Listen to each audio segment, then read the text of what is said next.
मुफ्ती इलियास साहब राम मंदिर के प्राण प्रतिष्ठा में गए थे, फतवा जारी हो गया था ना, है ना? बिल्कुल। अब आप मेरे लिए अभी अंजुम खान ने आते हैं अभी उस पे। हाँ, रेतने का ललकार कर दिया ना। तो सब मुसलमान जो वाकई में सारे धर्मों को लेकर के चलना चाहते हैं, सबसे दोस्ताना रखना चाहते हैं, जो वाकई में अल कुरान को मानते हैं, जो वाकई में रसूल की उम्मत में से हैं, वो सोचते हैं कि हम बोलेंगे लेकिन हमारी बहू बेटियों को ये मुफ्ती मौलाना नंगा कर देगा। मैं आपको आज पहली बार इस बात को मैं अग्री कर रही हूं। कभी मैं अपने परिवार के बारे में बात नहीं करती हूं क्योंकि मैं करना मुनासिब नहीं समझती हूं।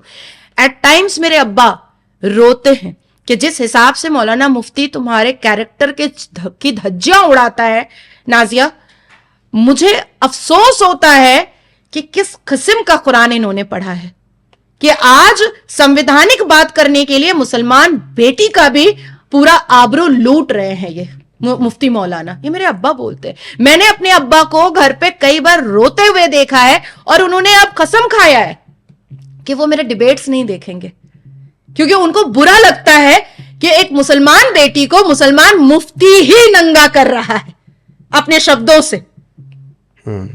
इसलिए वो जो 50 लाख आपने आंकड़ा निकाला वो बाहर नहीं निकल पा रहे हैं। बिल्कुल। तो क्या ऐसे मौलानाओं, ऐसे कट्टरपंथियों को सबक सिखाने के लिए योगी आदित्यनाथ वाला कानून होना चाहिए? अब देखिए, मुझे तो ऐसा लगता है कि इस पूरे देश में अब योगी आदित्यनाथ वाले कानून की ही जरूरत है, उन्हीं की जरूरत है।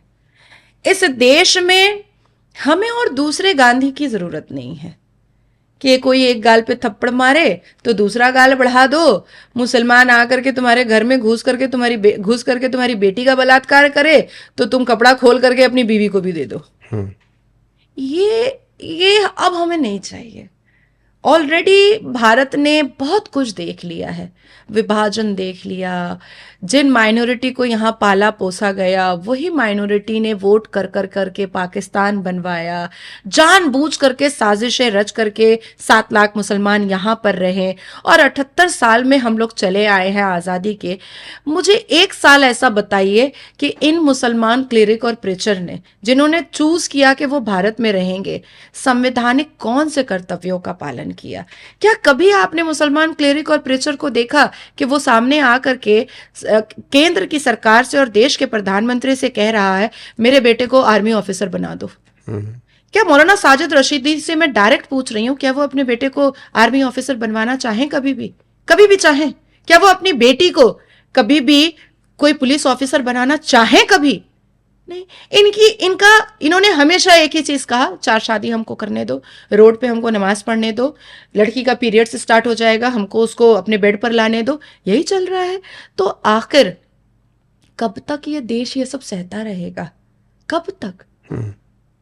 एटलीस्ट अब तो योगी जी वाला कानून जो है, हालांकि वो असंवैधानिक कानून तो नहीं करते हैं, वो तो संविधान के अंदर से ही भाई प्योर और कट्टर संवैधानिक काम करते हैं वो, तो उसको अडेप्ट करने का वक्त आ चुका है। तो ऐसे लोग इंतजार में भी हैं और कहते भी हैं, खुलेआम कहते हैं कि हमेशा योगी आदित्यनाथ या मोदी थोड़ी रहेंगे, वक्त आएगा फिर बताएंगे। हाँ, साफ लफ्जों में कहते हैं। और अभी तो बांग्लादेश को के घटना को लेकर के बहुत ही बड़े वकील है सलमान खुर्शीद साहब, उन्होंने भी कह दिया कि भाई भारत के भी प्रधानमंत्री के साथ ऐसा हो सकता है, जिनकी भतीजी ड्यूरिंग लोकसभा इलेक्शन वोट जिहाद और क्या क्या जिहाद कर रही थी। तो अब आप सोचिए कि ये मुसलमान भारत के वफादार हैं कि नहीं है। केवल सलमान खुर्शीद ही नहीं और कई लोग हैं, राकेश टिकैत जैसे भी लोग हैं कि मोदी को निपटाने के लिए हमारी तैयारी पूरी है।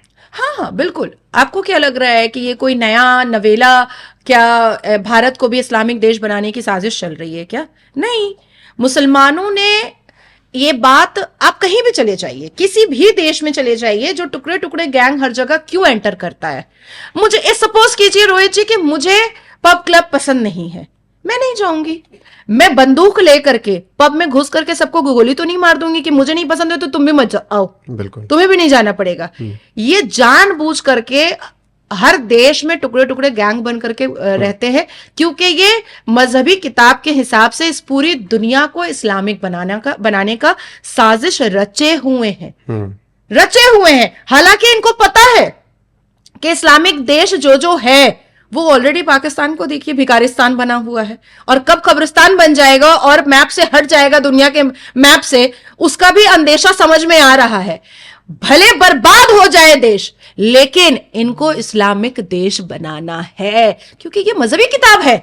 बिल्कुल, ये तो पाकिस्तान की बात हो गई, लेकिन जैसे आपने जिक्र किया कि आप भी इस देश में सुरक्षित नहीं हैं, जी। भले ही आप मुस्लिम हैं जी। संवैधानिक रूप से, जी।